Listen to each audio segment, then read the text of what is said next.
What's up, people? We are back with another video. The page is called South African Late News, and the handle for this page it is at KZN_ZA. The revelation by Absalom Zungu has rocked the state case. I'm sure wherever Baloyi and Kininda are, they are worried and they are busy planning their move because they did not expect this chess move from Absalom Zungu. They thought they hit a home run and they thought that they had the case in the bag. But now they've got something to think about. But before I speak about those two, I want to address one thing here. Advocate Tefo. I think some of you all owe Advocate Tefo an apology because when he said this case is cooked, you all said Tefo is lying, Tefo is stupid, Tefo is wrong, Tefo is this and that. But look now, we can see that the state case was cooked from the beginning. And Advocate Tefo was the first to expose the state. So we need to salute Advocate Tefo, whoever he is the mastermind of this case. He knew that the police were cooking this case. How did he know it? Because Tefo is a former policeman, so he knows all their tricks. So even the previous judge, Judge Maumela, whenever Advocate Tefo spoke in court, you could see that this judge was like, oh, because Tefo spoke with authority and made sure that he was heard. Then remember that Advocate Tefo was arrested in court and harassed because the state wanted to intimidate him so that he can leave this case. And then what ultimately happened? Tefo was abused up until he was fed up. I'm sure if he was still the lawyer for accused 1 to 5, 1 to 4, we'll be talking something else because Tefo he knew this case inside out. He knew it. But asikho lapho Tefo asekho, we now have Mnisi, and I can say that Mnisi and others are doing a good job so far. But they should make sure that they track Ubabu Zungu wherever he is. They should find him, and it should not be hard to find him because the Sowetan Sunday World were able to find him. So what stops them? So they should locate Ubabu Zungu and then sit down with him, speak to him again, and then try and also get that story again so that they can see that he's telling the truth, so that when he comes to court, there are no contradictions. So they've got today up till the 21st of July to find him.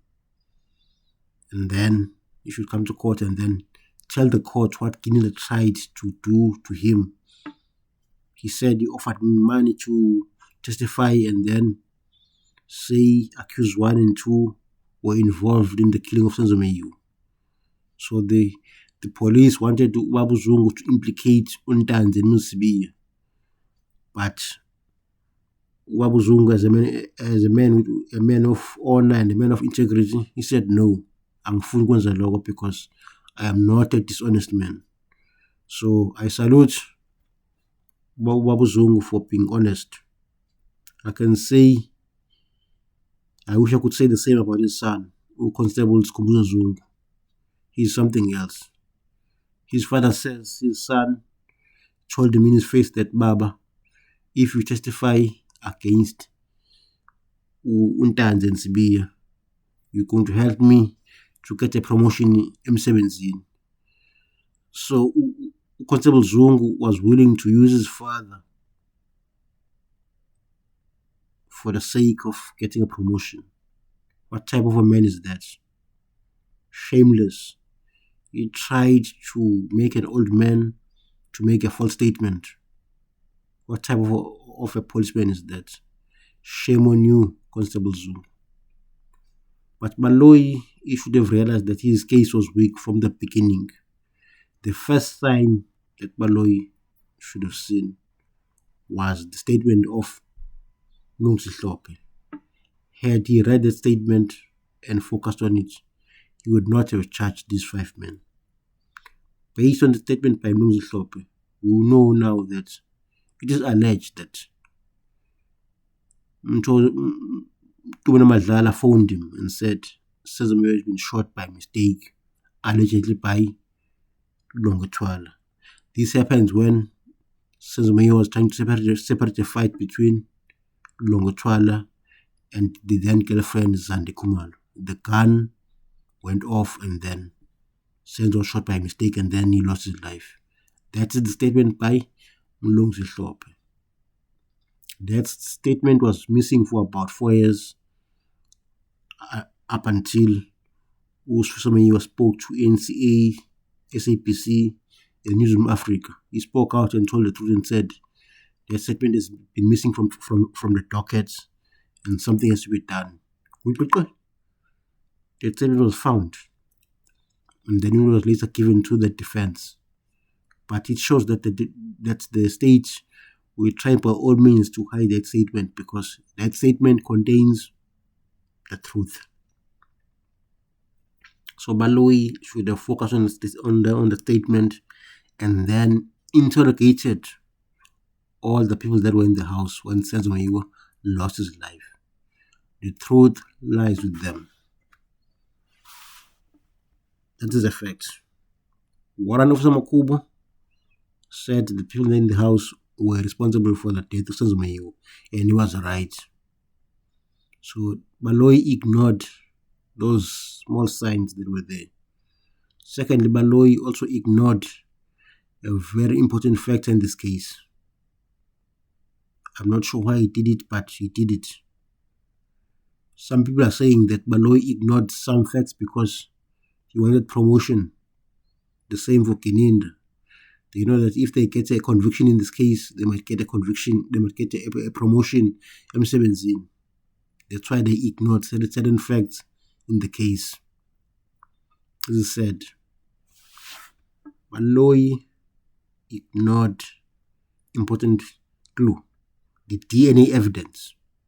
The DNA evidence that was presented by a DNA expert indicated that all 5 accused were excluded from the sample, meaning that they were all not in the house when Sezamo was shot. So the DNA should have been a sign to Baloyi that I've got the wrong man before court. I'm sure if he was honest with himself, he can say now that no, I made a mistake. But he won't drop the case because now it's going to be an embarrassment. He will look stupid to the public as well as to his bosses, and then he will not get a promotion. It is alleged that Baloyi is looking to be promoted to be the director of the public prosecution, the same position that is being held by Shamila Batoyi. But you all know that Shamila Batoyi is due to retire, I think, in 2 years or so. So Baloyi, it is alleged that he's after that position. So this is, if he gets a conviction in this case, then it's going to boost his chances to get that position because he will be seen as a hero, as someone that has never lost a case. But it is wrong to win the case at all cost. It is wrong because the 5 men before court are clearly innocent. If the DNA says they were not there, then the guys should not have been charged in the first place. Simple and straightforward. This case was messed up by the police. Firstly, Mosia, he arrived about 4 hours late in the crime scene. He says, no, Ndlovu gave me a wrong address. How convenient. He's saying that because Ndlovu is dead, he cannot deny that because a dead man cannot speak. So, and then when Mosia gets there, he does not even take fingerprints on the door.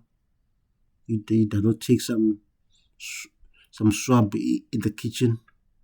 He just does his own things. Such an incompetent policeman. And he's called a sergeant now because of this case. So the first mistake that the police did was not to secure the crime scene.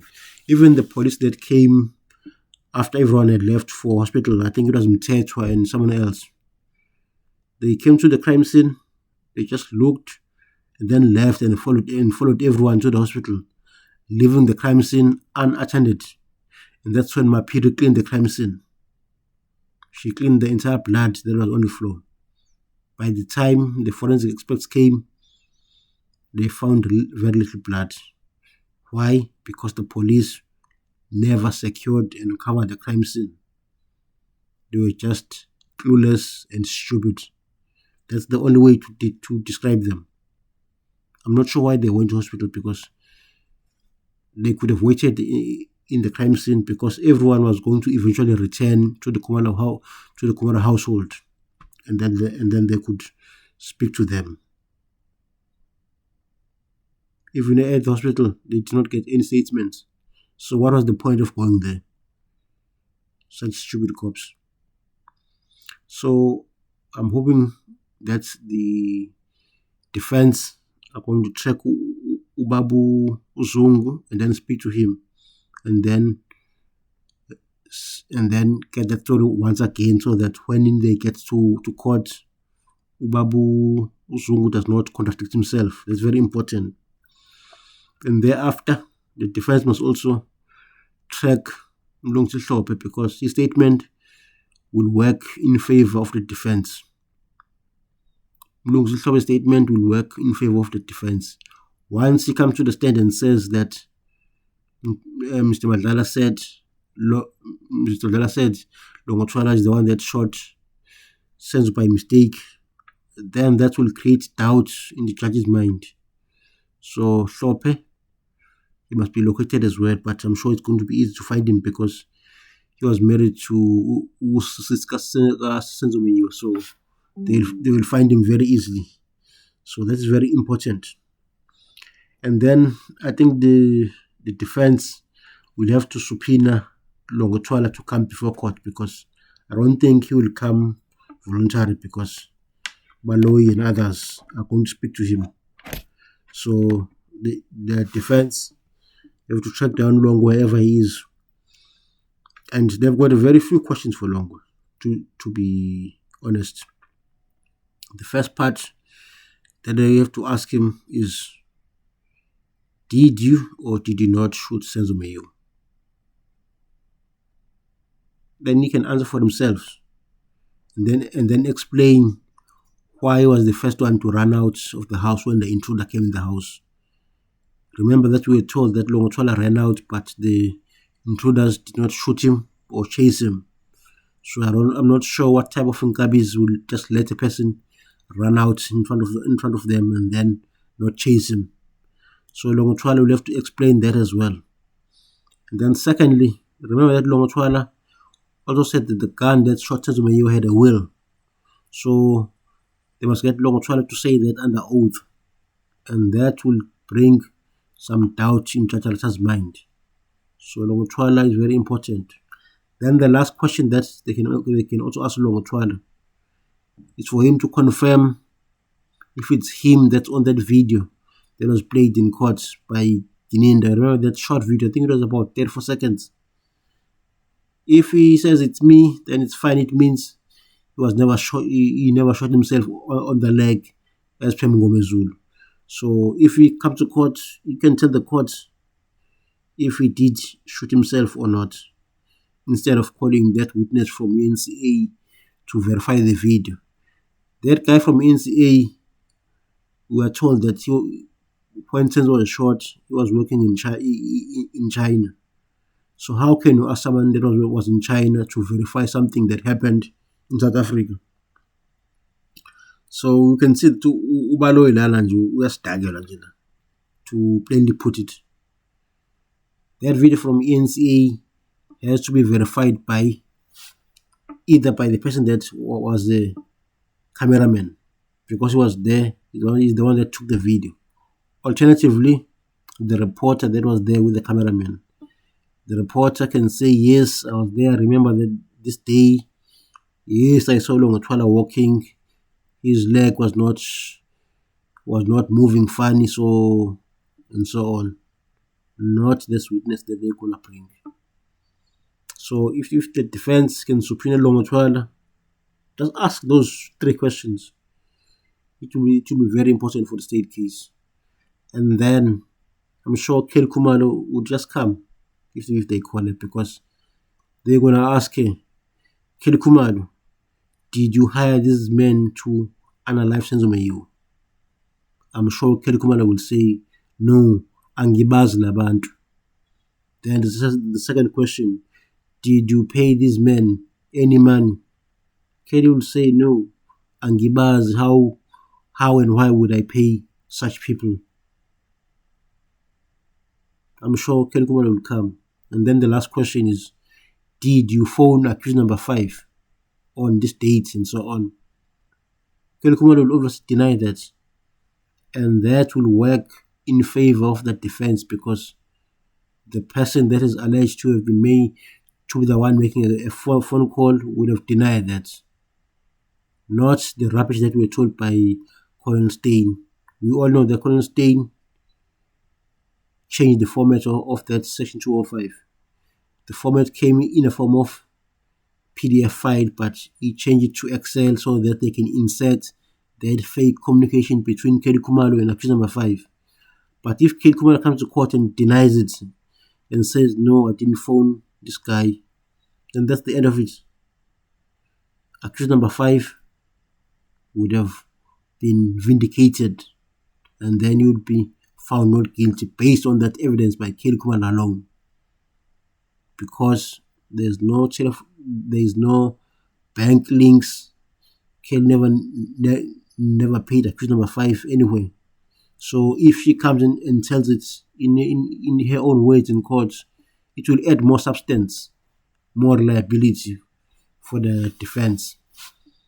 So I'm hoping that Mniswe Mvula, wherever he is preparing for this case, because accused number 3 as well, we were told that he's the shooter. However, his cell phone record shows that his cell phone pinged at the Johannesburg CBD in the same time when Senzo was shot. So accused number 3 could not have been the shooter of Senzo Mayor because he was in Johannesburg CBD. He can't be in Vosloo and Joburg at the same time because he is not the Holy Spirit. So Mnisi must make sure that his defense is up to scratch, because Baloyi now is going to wrap up, and then the defense will have to open the case, and Mnisi will be the first one since he is the lawyer for accused number 1. So they should now start building their own case, because the state case is almost in the end. However, I'm very happy with the revelation by Absolute Mzungu. It shows that the police cooked this case from the beginning. The 5 accused before court are all innocent. And then Judge Racha, for him, it's very important to hear the evidence of Ubaba Uzungu, because Baloyi led that hearsay evidence that was allegedly said by Absolute Mzungu. Now Racha can just throw out all that evidence, because Ubaba Uzungu would have come to court and denied that he ever deposed that statement that Gininda has been speaking about. And thereafter, the last part, Gininda and Baloyi needs to be investigated once this case is over. The way they conducted this investigation is shocking. You can't be accused by a witness that you tried to bribe them to give in order to give evidence against accused 1 and 2. So the IPID, I'm hoping that they are watching, because IPID, it's the police watchdog. They watch any misconduct by the police, then they have to investigate it. So really speaking, Gininda needs to be investigated, because his investigation is really not up to scratch. There's so many things zingahlangana, but Ubaba Uzungu ubaluleke kakhulu la ukuthi asiza akafani ukuthi licala baluwini. But anyway, icala liyaqhubeka ngomhla ka-21 July 2025. Sizwe ukuthi uthini uBaloyi nofakazi bakhe bokugcina, but seliyaphela lona icala leli. Sikhathele lona because kade qala uBaloyi namanga. So aliphele.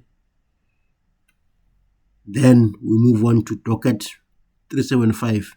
That is where the real case would be. Thank you for watching.